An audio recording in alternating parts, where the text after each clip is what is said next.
A teen stepped into a luxury store, smiling, hopeful, completely unaware that within seconds she'd be the center of an icy storm she never asked for. Her name was Maya. She wasn't loud. She didn't wear designer logos or heavy jewelry. But she walked with the quiet confidence of someone raised to believe she belonged anywhere she stepped. The moment her sneakers touched the marble floor, eyes turned. Some curious, some cold. And then came the insult, subtle, but sharp enough to cut. "These are expensive," the woman behind the counter said, her voice dipped in sugar and disbelief. For a moment, everything went still. Maya didn't speak, didn't flinch.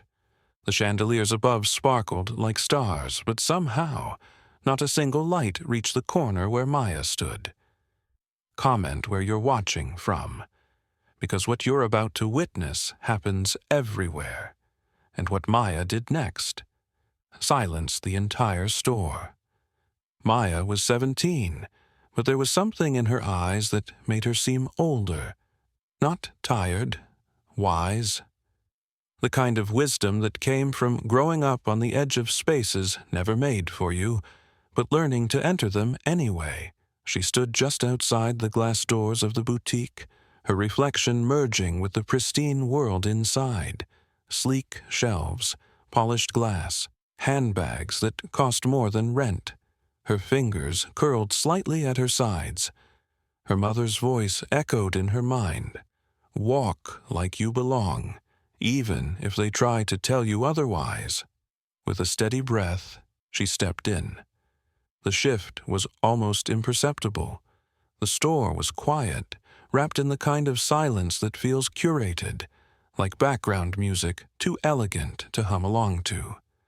Light spilled down from glass chandeliers, brushing over cream walls and crystal cases. The scent of money hung in the air, faint rosewood, leather, and something expensive she couldn't name. Soft clicks of heels moved across the marble. Bracelets chimed against wrists as sharply dressed women drifted through the space, half glancing up, half dismissing her.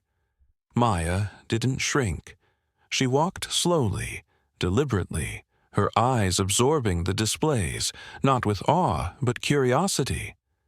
Her off-the-shoulder knit top contrasted against the tailored blazers around her.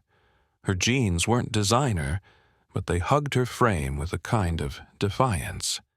She didn't need to wear wealth to carry dignity. Behind the counter stood Vanessa. Blonde hair twisted into a tight bun, navy blue suit pressed to perfection. She didn't look up right away. She didn't have to. She'd already made her judgment from the moment Maya opened the door. Vanessa's job wasn't just selling luxury, it was guarding the gates of it. To her, class wasn't just money, it was skin, speech, shoes, posture. And Maya didn't check the boxes.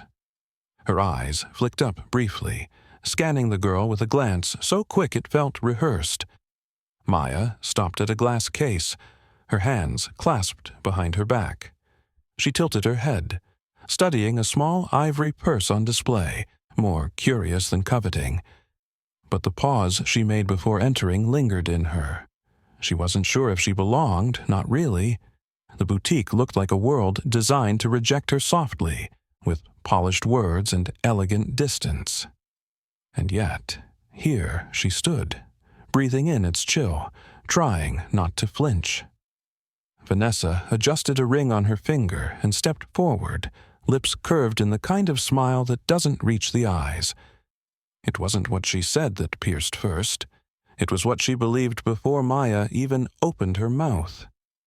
Maya moved through the boutique with quiet grace, her fingertips gently tracing the edge of a glass display, as if the handbags inside were pieces of art rather than products behind price tags. Her eyes lingered on a pale blue clutch with gold trim, elegant, understated, but radiant. She leaned in slightly, admiring the stitching, the fine texture of the leather. "Excuse me," she said softly, her tone polite, respectful. "Could I see this one up close?" Vanessa approached with a smile painted perfectly into place, the kind of expression that looks friendly to the untrained eye but feels cold when it lands. "Of course," she said, voice light. She reached under the glass, then paused. "Just so you know." Her eyes flicked briefly over Maya's outfit, a quick scan wrapped in judgment. "These are quite expensive."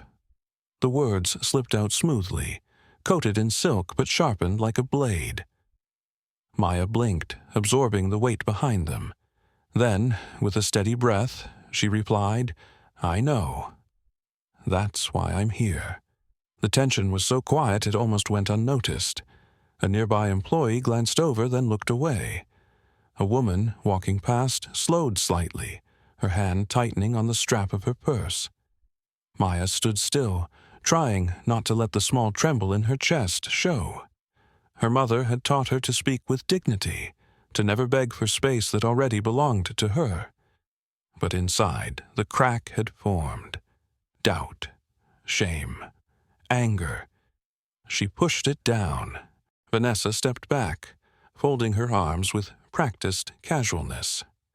"You know," she said with a chuckle, "we've had a few girls your age stop by before, but maybe check something more your style." The pause before that last word was long enough to sting, the emphasis just heavy enough to humiliate. Maya's hand, which had started to rise again toward another display, froze in midair. Her fingers curled slowly into her palm as she lowered it back to her side. The store felt quieter now, silent in fact. No music, no footsteps, just the soft hum of cruelty hanging in the air. She turned her head slowly toward Vanessa, her eyes steady, her expression unreadable. No raised voice, no trembling lip, just a gaze that held more weight than any confrontation. "Show me the most expensive thing you have," she said, her voice smooth and composed. Not a challenge, not a plea, just a statement, the kind that turns every head and steals every breath in the room. Vanessa moved with exaggerated grace, as though performing for an invisible audience. She bent beneath the counter and emerged with a handbag so pristine it seemed to glow beneath the boutique's golden lighting, a soft ivory piece with polished gold accents, delicate stitching, and the kind of elegance that whispered status instead of shouting it. Its price tag, $12,000. Vanessa placed it on the glass with a dramatic slowness, her smile stretching a little too wide. It wasn't an offer, it was a dare, a silent declaration of, "Let's see how far you'll pretend." She didn't speak, but her eyes said everything. Maya stepped forward, unbothered by the theatrics. She didn't flinch, didn't fumble. Her hand moved gently over the leather, fingers tracing the seam with deliberate care. Her touch was respectful, not hesitant. It was the kind of gesture that said she knew value, not just its price, but its weight. Vanessa leaned in slightly, tilting her head. "You know," she said with a smirk, "most people just come in here to take photos." Her words floated between them like perfume, sweet on the surface, but laced with something bitter underneath. Maya didn't look up immediately. She ran her hand once more along the curve of the handle, then paused, her fingers resting softly on the clasp. "I came to make a memory," she said, her voice quiet but firm, like a stone dropped into still water. And in that moment, the boutique froze. The air itself seemed to lean in. The hum of the lights overhead grew louder. The sound of a distant heel clicking against marble seemed impossibly sharp. No one moved. No one breathed. A customer nearby lowered her phone without realizing it. A junior staff member near the register bit her lip, eyes flickering between the two women like she was witnessing something she didn't quite understand. Maya stood straighter, Her shoulders, once tense with uncertainty, relaxed into something more grounded. Her breathing deepened, not out of fear, but clarity. Something shifted inside her. The same doubt that had crept in earlier evaporated, replaced by something stronger. She had nothing to prove, yet everything in her presence demanded recognition. Slowly, without ceremony, she reached into her bag and pulled out a sleek black card. Its surface caught the light with a soft gleam. No logos, no flash, just quiet authority. She placed it on the glass counter with gentle finality. The sound was barely a tap, yet it cracked through the silence like thunder. Vanessa's smile faltered mid-curve. Her eyes dropped to the card, then back to Maya's face. She didn't speak. For the first time, she didn't have a line rehearsed. The atmosphere around them had changed. The smugness that once filled the room dissolved into something else, something heavier. The silence, once her weapon, now worked against her. What had begun as a performance was unraveling, thread by thread, right in front of her. She hadn't just misjudged Maya. She had miscalculated everything. Maya's lips curved into a faint smile, not smug, but calm, like someone who no longer needed to explain herself. "I've actually been invited to partner with your brand," she said softly, her words hanging in the air like a quiet revelation rather than a boast. For a moment it didn't register. Vanessa blinked, confused, searching Maya's face for signs of a lie, but all she saw was certainty. "There was an article last week," Maya continued. "They're sponsoring my college through their National Scholarship Program. I'm the youngest recipient this year. They asked me to visit a flagship store for a shoot. I thought I'd surprise my mom instead, with something beautiful of my own choosing." The silence in the boutique deepened, stretching far beyond discomfort. It wasn't just the price of a bag that echoed now. It was the weight of 1,000 assumptions, unraveling all at once. Vanessa's face lost its structure. The sharpness in her expression softened into something closer to disbelief. Words rose to her lips, but didn't make it past. Behind her, the junior assistant who had watched everything unfold took a hesitant step forward. Her voice trembled slightly. I saw the article," she said. "You were standing with the mayor, right? Outside the community center?" Maya nodded gently. The girl's eyes flickered with guilt. "I'm really sorry. You didn't deserve that." Maya didn't respond immediately.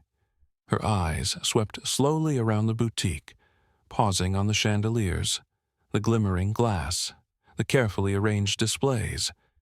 She remembered being younger, walking past the same windows with her mother after cleaning offices downtown.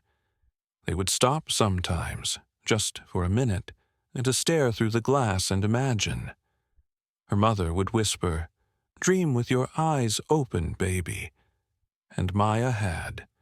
Every day, not for things, but for a space to be seen, to be respected, to exist without being questioned.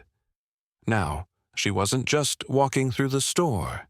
She was owning her place in it. And that realization wasn't loud. It was peaceful. Vanessa finally opened her mouth, voice barely above a whisper. "I didn't mean to," but before she could finish, Maya turned to her with a look that didn't need words. It wasn't cruel. It wasn't angry. It was a silence that spoke of boundaries, dignity, and quiet truth. It said, "I heard everything, and I won't forget it, but I won't carry it either." Vanessa's apology withered before it fully formed. Maya didn't need it, not anymore. The soft chime of the back office door opened, and the store manager stepped out, drawn by the shift in atmosphere that had silenced the boutique. His eyes scanned the room, taking in the frozen staff, the stiff posture of Vanessa, and the composed stillness of Maya standing with the black card still resting on the counter. "Is everything all right here?" he asked, his voice low but firm, the kind that carries weight without needing volume. Maya turned to face him, her expression calm. There was no fire in her voice, no need to defend or prove. She simply explained the situation, what was said, how it made her feel, not with rage, but with the poise of someone who knew exactly who she was. Her words were clear, steady, and deeply human. The manager's face darkened slightly as he listened. He didn't interrupt. He didn't question. He simply nodded once, then turned to Vanessa. "Take a break," he said quietly, the words clipped but final. Vanessa opened her mouth, but he shook his head. "Now." And just like that, her certainty unraveled. Shoulders drawn in, she stepped back and disappeared into the back. Her pride finally cracked, not by force, but by truth she could no longer hide behind. Maya turned back to the counter, her fingers brushing the edge of the bag she'd chosen earlier. The assistant who had once looked on in silence now handled the transaction with care, eyes lowered in quiet respect. The card tapped. The screen beeped. And then came the moment, the small, almost forgotten sound of the receipt slowly printing. A thin strip of paper, curling out inch by inch, marking more than just a sale. It was a receipt of dignity reclaimed, of a story rewritten inside a space that once made her feel unwelcome. With her bag in hand, Maya stepped out onto the street. The wind brushed her curls gently against her cheek, and sunlight reflected off the boutique's pristine glass behind her. But she didn't look back. There was no need. The bag she carried wasn't heavy with revenge. It was light with self-worth. Her steps were unhurried, each one landing with quiet pride. Just as she reached the edge of the sidewalk, she noticed a little girl standing across the street, her small face pressed against the store's window, eyes wide in wonder. Maya paused. She saw herself in that gaze, the silent dreaming, the curiosity, the hope, and she smiled. A small, gentle wave lifted from her fingers.